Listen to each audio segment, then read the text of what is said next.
RSS करे कौन party नुहे से भारत वर्षर प्रत्येक जनसाधारण को किभली भाव में सेल्फ डिसिप्लिन रखी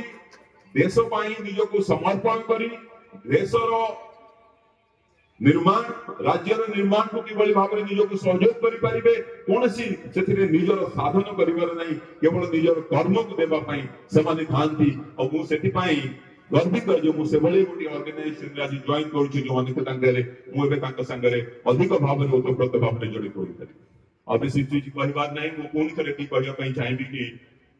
भारतीय जनता पार्टी रे जोग दे निजक बहुत गौरवान्वित मन करुच्ची भावुची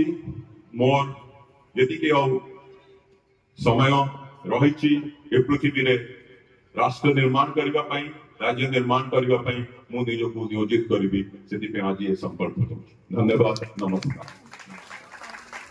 मुझे सका प्रति 40-45 मिनिट प्राणायाम करे भावे कि मुझे केवल मो निजर जीवन सेल्फ डिसिप्लिन को इम्प्रूव करुच्ची।